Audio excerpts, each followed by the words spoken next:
2556 The Sovereigns. A desolate wasteland was basking in the blinding light of high noon. The sun was like a small silver coin in the azure sky, melting as its rays bathed the world in heat and radiance. The shadows were small and formless, hiding under the rocks and rusting carcasses of ancient war machines. 3 colossal gates towered above the wasteland, facing each other. Each formed an apex of a triangle, and there was considerable distance between them. One of the dream gates was dark and nebulous, rending the world like an inky black rift. The second one was pure and radiant, shining like the sun. The last one was like a mirror, reflecting the wasteland back upon itself.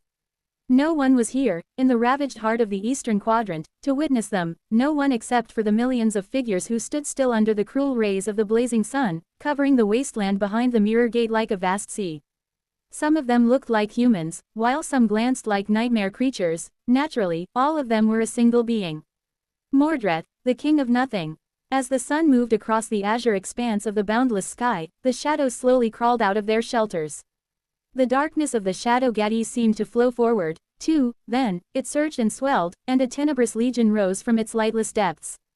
Tens of thousands of shades marched onto the wasteland, with several titanic figures lumbering among them like dark giants. The Shadow Legion assembled into a flawless battle formation, facing the King of Nothing and his myriad vessels silently. Finally, a soul figure appeared from the sun gate, landing on the ground in front of it like a radiant spirit of pure light. Her radiant wings folded, and her luminosity dimmed, revealing ivory skin and hair that was like a torrent of liquid silver. Regarding the sea of vessels with an aloof expression, she took a step forward and walked to the center of the triangle formed by the 3 dream gates. Of course, she was Nephis of Immortal Flame, Changing Star, the ruler of the human domain and the guiding stag of humanity. Almost at the same time, a figure rose from the shadow of the second gate. It was a young man with porcelain skin and raven black hair, with eyes so dark that they almost seemed like 2 glistening onyx gemstones. He was Sunless, the Lord of Shadows, the Sovereign of Death. He headed to the center of the triangle as well, and everywhere he passed, the shadows seemed to grow deeper. And finally, a third figure appeared out of the rippling silver surface of the mirror gate. It was a tall man with a slender figure and peculiar eyes that reflected the world back upon itself, wearing the tattered remains of a stylish Viridian suit. Smiling easily, he folded his hands behind his back and went to meet the other 2 sovereigns. He was Mordred of Nowhere, the King of Nothing. Slightly past noon, the 3 demigods met on the scorched sands of the barren wasteland in the eastern quadrant. Sunny was the first to speak. He studied Mordred for a few seconds, then looked at the millions of motionless vessels behind him and smiled darkly. My, oh my, I did not think we would meet again so soon. I guess congratulations are in order. Mordred looked a little eerie, really. There had always been something subtly unnerving about him, a vague sense of wrongness caused by the absence of something that all humans were supposed to possess, but now, a new layer of inexplicable strangeness was layered on top of that. It was as if Mordred was even less related to anything human than he had been before. As if he was a myriad of broken shards that had been a person once hiding under human skin. Why thank you, Sunless. Mordred smiled and inhaled with a full chest. Ah, it feels good to be king. In an utterly unnerving display of unity, the millions of vessels behind him all smiled at the same time. Sunny struggled to maintain a composed expression, feeling a cold shiver making its way up his spine. Never thought there would come a day when I'll see nightmare creatures smiling. Granted, their attempts at mimicking Mordred looked more like frightening snarls than the pleasant smile playing on his lips. Nephis spoke at that moment, her even tone showing no sign of being disturbed by the eerie scene. You should be feeling it by now. The laws of this realm rejecting you, pushing you out. So, let us not waste time on meaningless pleasantries and get to the point. She was right, staying in the waking world for a short while was not impossible, but they were weakened here. More than that, it was straining. The longer Sunny lingered, the more the pressure on him mounted, and the harder it was to push against the walls of the world that seemed to want to crush him. It was easier to do for Nephis, who shared an inherent connection to both worlds, but only relatively. All that meant was that she could return more often and stay for longer, not that she wasn't affected in the same way. Actually, there was no telling what relationship Mordred had with the waking world, the war realm. After all, he had inherited the lineage of War God, and more than that, his powers had to do with mirrors. As someone who reflected the world in front of him, he could possess an inherent advantage when it came to adapting to its laws. Then again, he could be having it as rough as Sunny. Mordred chuckled. What is the point, Changing Star? Are you two going to attack me? Nephis stared at him evenly. At first glance, it looked like they had gathered here to fight. However, the millions of vessels, the Shadow Legion, and the 3 Dream Gates, it was all just for show. A statement of their power and a silent reminder of what would happen if they were to clash. In truth, the continent would probably not be able to endure the dreadful forces unleashed by a battle between 3 Supremes, and with its fall, the entire ecosystem that allowed humans to survive on Earth would inevitably follow. That was why they had chosen to meet here, in a place that rejected them and suppressed their power. When Nephis did not respond, Mordred smiled. I thought not. A wise decision. After all, there is no reason for us to become enemies. Sunny glared at him silently for a few seconds. Tell that to the survivors of the House of Night, bastard. And to the countless people who suffered when The naval navigation in the waking world all but collapsed in an instant. Mordred considered him for a short while, then grinned. The proper address is Your Royal Majesty, King Mordred, not bastard. Please, have some decorum. His expression suddenly turned pitiful. And if I might add, is it not in bad taste, to call someone a bastard after having made them an orphan? Ah, how callous, how cruel. He let out a laugh and then looked at Sunny with an amused smile. As for the House of Night, what exactly am I being accused of? What happened was their own fault. The elders of the House of Night could have submitted to the Song domain of their own free will and become honored vassals of the Queen. Instead, they chose their own pride and arrogance. They committed the gravest sin of all. Mordred's gaze turned cold. They were weak and tried to hold on to something that they couldn't protect in a world that doesn't tolerate weakness, let alone arrogance. So, they brought it all upon themselves. He shrugged. Plus, I merely removed the elders, or rather, replaced them. There was some collateral damage, naturally, but most of the ascended and awakened members of the House of Night, the actual Nightwalkers who guide the ships across the ocean, survived. Mordred sighed. Ideally, I would have accepted them back into the fold after the war. The House of Night would have become the House of Nothing, with little disturbance to the infrastructure of the waking world. Even the power of the Saints would not have been lost, since I'd be wielding it. So, don't paint me as some kind of mad monster. He smiled. I am a very reasonable monster, if nothing else. Sunny glared at him darkly. Ah, how aggravating. He couldn't even erase that irritating smile from Mordred's face. Nephis finally spoke, breaking the tense silence between them. I've been told that trying to make you regret your actions is a meaningless endeavor, Mordred. So, I won't try. However, she looked at him calmly. The 3 of us are supreme. I do not want to repeat the mistakes of the previous generation and embroil humanity in another civil war. We sovereigns must find a way to coexist instead of fighting each other. I doubt that you want to be destroyed, and since you have attained supremacy without the help of the nightmare spell, there is no reason for us to fight for territory either. So, let us negotiate. Mordred studied her for a few seconds, then smiled. Ah, finally, a civil discussion. Goodness gracious, how refreshing. Sure, Changing Star. Let us negotiate, indeed. 2557 Lesser Evil. Sunny did not like the idea of negotiating with Mordred at all. Not because he was particularly inflexible and wanted to kill the bastard no matter what, although the idea of cleansing the world of Mordred did seem amazingly alluring, but simply because he knew from experience that striking any kind of deal with Mordred was a perilous gamble, at best. The chances of being betrayed were too high. Fool me once, shame on you. Fool me twice, wait, how many times have I been fooled by this damned miscreant? He frowned, then glanced at the sea of motionless figures standing behind the mirror gate. A chill ran down his spine again. Sunny had felt an inexplicable sense of unease ever since beholding the eerie sight of this silent myriad. Truth be told, he did not even know if the Mordred he knew and the creature standing in front of him were the same being. By now, they knew that Mordred had attained supremacy in the process of battling the Skinwalker in a soul duel. That was how he was able to inhabit millions of vessels and destroy the Great Terror. Granted, even Cassie was not clear on which came first. The cause and the result were too closely intertwined to be discerned. Perhaps, in this case, they were one and the same.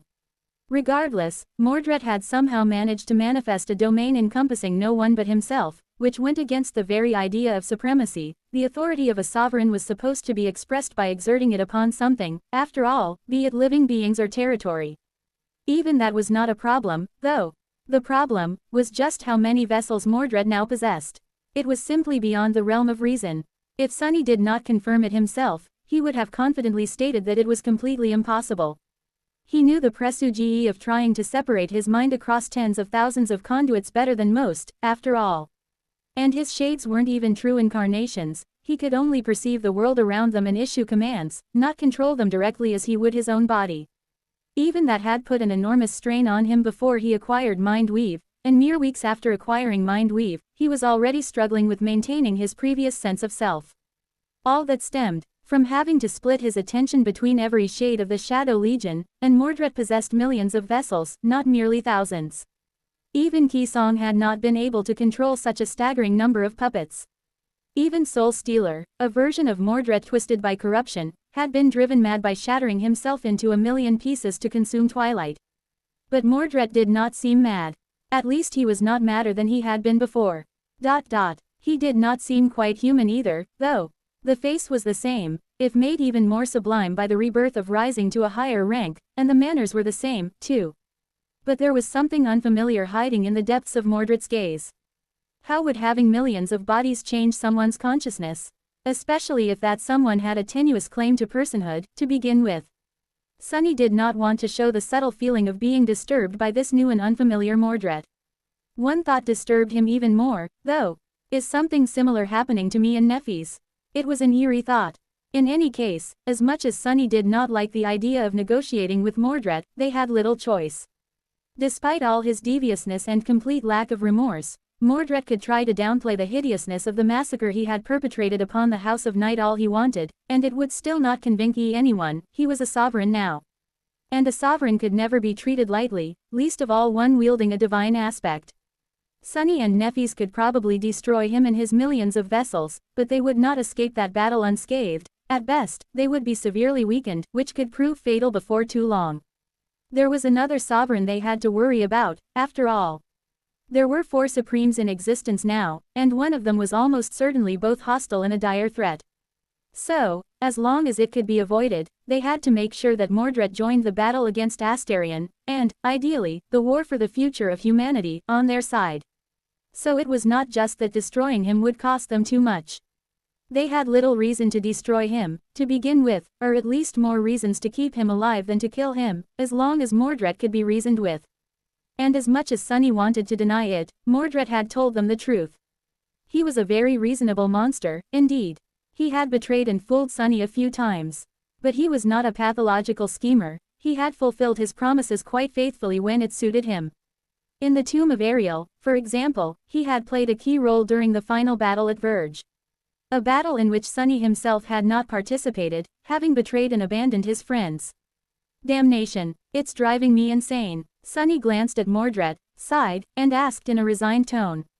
What exactly is it that you want? He had an idea. Mordred had already expressed that he needed Sunny and Nephis, for no other reason than to be his meat shield against the Dreamspawn. Now that he was the king of nothing, that seemed like more of a strategy than before. For no other reason than the fact that a sovereign could contend against Astarion, while a saint couldn't. At least Mordred had not seemed to believe that he stood a chance. Neither had he believed that Sunny and Nephis stood a chance. Therefore, their usefulness as cannon fodder had an expiration date. That, in turn, would mean that Mordred expected Astarion to defeat them eventually, and therefore had to have a plan for what was going to come next. Now, the outline of that plan was starting to take shape. Mordred was going to attack. The world, even 2 worlds, seemed to be too small for 2 supremes, as long as one of these supremes was Astarion. So, Mordred had to have an intention of destroying the Dreamspawn eventually. Not only because he believed that he would have to in order to survive, but also because he hated Astarion almost as much as he had hated the King of Swords. He just needed Sunny and Nephis to buy him time. Mordred smiled. What do I want from the 2 of you? Well, in one word, nothing. Absolutely nothing. He laughed. 2558 Mirror Domain. Mordred's laughter echoed above the wasteland. Then, it suddenly turned into a haunting, deafening roar. That was because the millions of vessels behind him all laughed, as well. That scene was so otherworldly eerie that Sunny could not help but grimace. Cut the theatrics, will you? Mordred chuckled once more, then glanced at them with a faint smile. The sea of motionless figures behind him grew still, as well. Nephis shook her head. Saying that you don't need anything from us is a bit of an exaggeration, isn't it? She glanced behind him, at the horde of vessels, some of them human, some of them grotesque. Among the humans, there were a number awakened, but most of them were mundane. They were the ordinary citizens of the Eastern Quadrant taken by the Skinwalker in the past, only for their bodies to be stolen by Mordred in the end. If nothing else, you will need a place to settle. Now that these vessels belong to you, they will be banished from the waking world before too long, and every area of the dream realm that is not a death zone currently belongs to us. So, unless you want this sea of vessels to turn into a shallow pond, you will have to find a place for them to live. Mordred let out a wistful sigh. A place to call home, is it? What a wonderful sentiment. Why, this is indeed something I would not refuse. So, how about you give me the Stormsia? Neffys tilted her head a little. Out of the question. It was indeed impossible for them to surrender the Stormsia to Mordred. Not only because there were 24 citadels there, almost half of them conquered by Mordred while impersonating the elders of the House of Night, but it was also the connective tissue between the former territories of the Song and Sword domains. Except for the Road of Shadow far north, in God Grave, it was the only way to travel between the two parts of the human domain, unless one made use of a dream gate opened by a supreme who ruled Night Garden. Mordred sighed. How disappointing, and after I spent so much effort conquering those citadels, no less. He shook his head, then smiled. You seem to think that you have the upper hand in these negotiations, Changing Star, but let me remind you of something. In truth, I don't really need a region of the dream realm to settle my vessels. So, you have nothing to offer me. Your hand is empty. Neffys frowned and studied him for a few seconds. The mirror realm. Mordred chuckled. Indeed, you do remember, after all. In fact, Sunny remembered too. It was just that neither Mordred nor Neffys remembered that he had been there with them, as well. It had happened back in Twilight, when Mordred pulled them into Soul Stealer's mirror realm. His own only encompassed the reflection of his soul sea at the time, but the minor mirror domain of Soul Stealer encompassed the reflection of the entire city. Now that Mordred was supreme and his domain had fully manifested, there was no telling how vast and lifelike his mirror realm was. Vast enough for millions of vessels to inhabit, possibly. I'll be damned, Mordred was not just a one-man nation. He seemed to be carrying an entire kingdom within himself, as well. And every mirror could become a door to that kingdom, a door that only he could open. Neffys shook her head. Most of your vessels are fragile and mundane. They will need to be fed, sheltered, clothed, and cared for. Even if you have a space to store them, you won't have the resources to keep them alive, not without vast hunting grounds and trade routes. Not to mention that you will want to expand your domain by usurping more bodies. She smiled faintly. You are not reckless enough to plunder my people, so you will have to hunt down nightmare creatures. Therefore, you will still need a territory to call your own. Mordred sighed. Goodness. Fine, I will admit it. I do indeed want to control a territory in the dream realm. But not just any territory will do. Something was telling Sunny that Mordred would not demand to receive Bastion. What piece of land does he have his eyes on? Mordred believed that Astarion was coming, and that the human domain, as well as the shadow domain, would eventually fall into his hands. He was also prepared to wage a war against Astarion and destroy him. So, in other words, Mordred was preparing to wage war on the human domain. Just not yet, not while it still belonged to Neffys. This crazy bastard. In that light, it made a lot of sense why his first choice was the Stormsia. If one wanted to launch a military campaign against all of humanity, there was no better option. Not only did the Stormsia wash over the southern shores of both human enclaves in the Dream Realm, it was also nebulous and difficult to navigate. With his knowledge and experience of sailing its misty waters, Mordred would be able to launch unexpected attacks all along the coast, as well as use the estuary of the River of Tears to advance north rapidly, almost all the way to Ravenheart. He would also be able to storm Rivergate for the second time and reach Bastion in a matter of days, if not hours. Best of all, he would be able to retreat into the mists of the Stormsia after each raid, saving himself from Astarion's retaliation.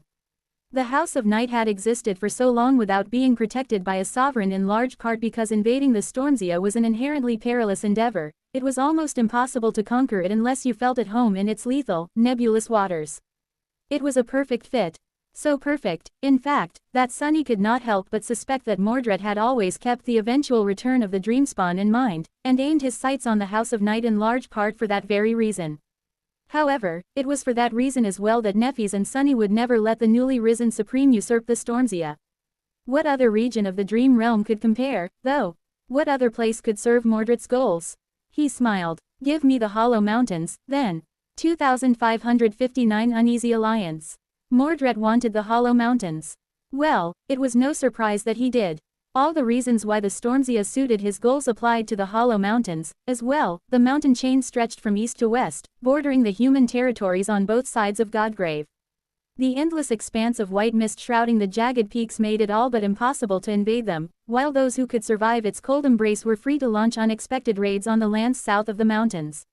Or north of them. That was where the Forgotten Shore, Sunny's lightless kingdom, was located.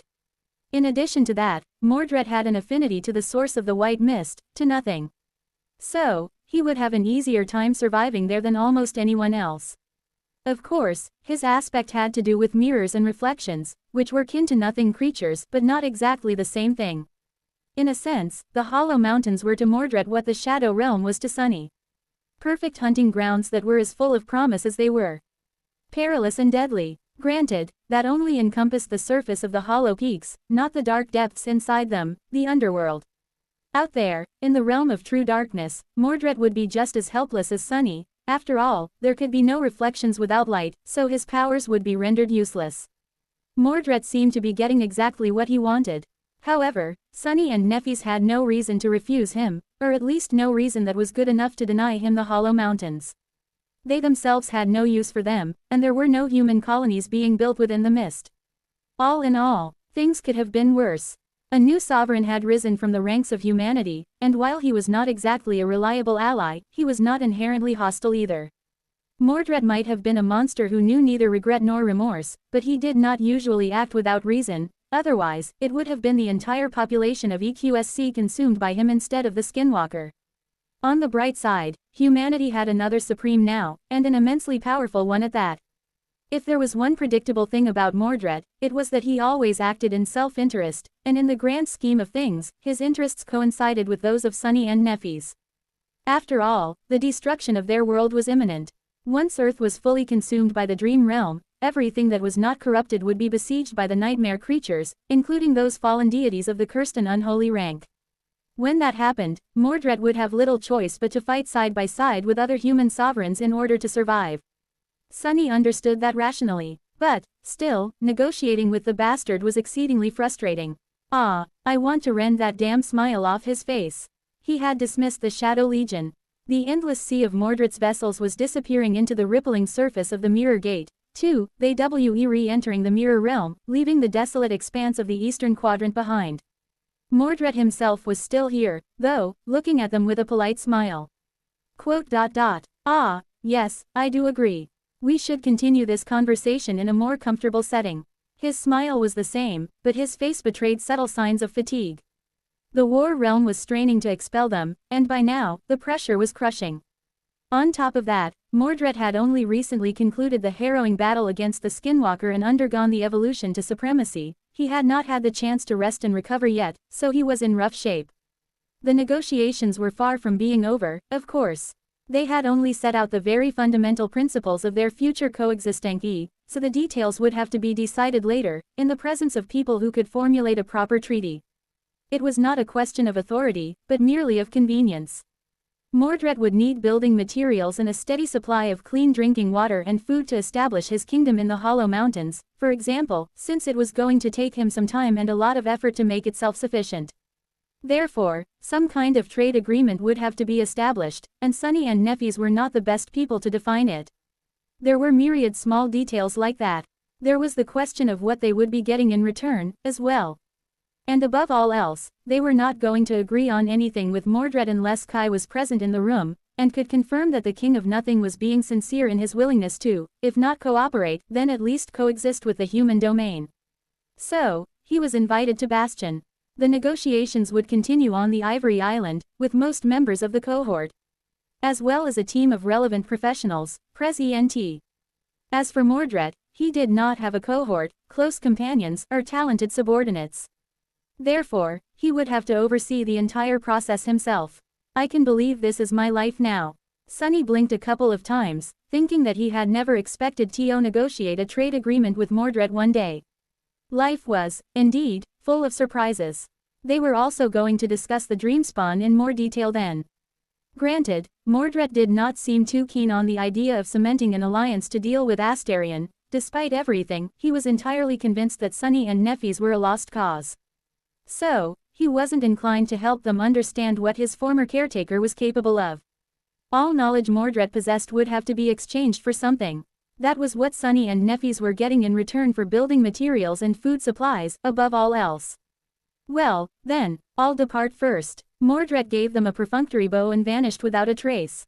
His dream gate disappeared, as well, leaving Sunny and Nephis alone on the desolate wasteland. Sunny studied the landscape around them for a long while, and then suddenly laughed. I realized something just now.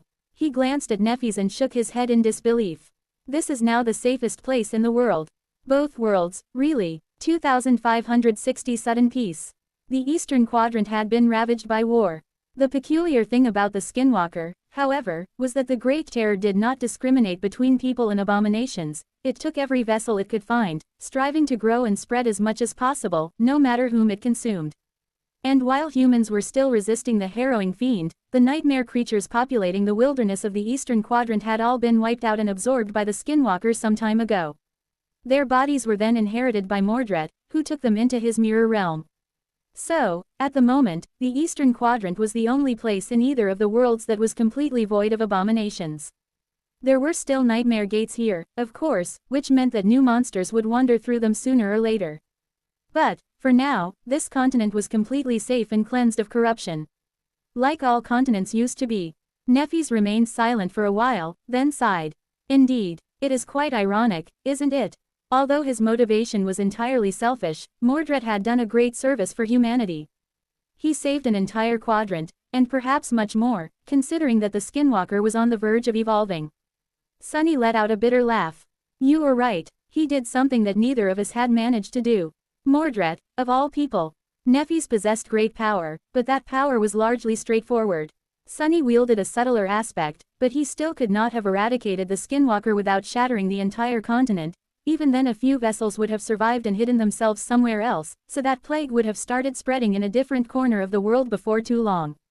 But Mordred possessed a power that was uniquely suited to destroying creatures of exactly that kind. By challenging the Skinwalker to a soul duel, he had destroyed the very root of the Great Terror without the need to annihilate each and every one of its vessels. And now, a sudden realization hit Sunny. The war is over. A lion's share of humanity's forces were currently concentrated in the Eastern Quadrant, mundane soldiers and awakened alike. The same went for saints. Even Jet was here, as well as the Night Garden. Now, all these people had nothing to do. The military forces would have to be relocated to other flashpoints, some here on EARTH, some in the Dream Realm. All of this had happened so unexpectedly that there was no plan in place. Countless strategic meetings would have to happen to adjust the resources of humanity according to the new reality. There was the question of the evacuation, as well. The population of the Eastern Quadrant was currently being evacuated to other quadrants in the Dream Realm. Now, the primary reason for that exodus was gone. Were they going to stop the evacuation and abandon plans of leaving the Eastern Quadrant, or continue to ferry people away? The Dream Realm was waiting, after all, and everyone would have to abandon the waking world sooner or later. There were countless things to decide. Sunny could already feel his head hurting. Nephis gave him a guarded look, and then suddenly asked, "Do you think that we really are no match for the Dreamspawn?" She seemed to be displeased and somewhat uneasy because of what Mordred had said. Aster, Song, Vale. These were the three names that had defined her childhood. Song and Vale were dead now, but Aster remained. More than that, Nephis now knew that, in large part, she survived because Astarion had held the other two sovereigns back and prevented them from trying to dispose of her too openly. Not out of concern for her or some twisted shape of sentimentality, but simply because he had needed her to awaken to harvest the lineage of Sun God. Sunny pursed his lips and considered his words for a while. Eventually, he sighed. The Dreamspawn seems to possess powers that have to do with mind manipulation. Among all the nightmare creatures that I've faced, those that mess with your mind were absolutely the worst. So, I do believe that dealing with him will be a troublesome affair. Sunny's expression darkened. I guess what I am trying to say is that we should not be expecting a clean victory. This one, we will have to bleed for this one, I think. He paused, then glanced at Nefis and asked. What do you think? She studied the desolate landscape around them for a while, then shrugged. It is as you said. It will be a tough fight, and we will not win it without paying a price. But, we will win it. I believe it. Sunny nodded. So do I. I don't think it's going to be very pleasant, though. He shook his head dejectedly. What was it with Supremes and fighting each other instead of focusing their ire on the nightmare creatures? Out of the 7 sovereigns born from humanity up to this point, 3 had already perished, and all 3 of them had been killed by other Supremes, not by powerful abominations. Broken Sword, Key Song, and Anvil. Astarion would join them eventually, and by then, not just some, but most human Supremes would have fallen to a human's blade. Children of War, indeed. Perhaps Uriz had a point in disliking Sunny and his kind. Looking at the oddly tranquil landscape of the eastern quadrant, Nefis inhaled deeply. Maybe she was thinking about how this was her eventual goal, a world free of the nightmares. Maybe she was simply thinking about the mountain of decisions she would have to make regarding the relocation of her armies. Turning to the Radiant Dream Gate, Nefis looked at her shadow, where a different incarnation of Sunny was hiding, and then back at him. We should return to Bastion. Are you coming? Sunny hesitated for a little while, then smiled. No, I think I am going to catch a ride with Jet. She is going to take the Night Garden back to Stormsia soon, isn't she? Nefis studied him for a moment, then nodded and headed toward the gate. Don't fall into a coma this time, please. If you don't mind. Sunny smiled as he turned the other way. I can't say that I won't, but I will definitely try.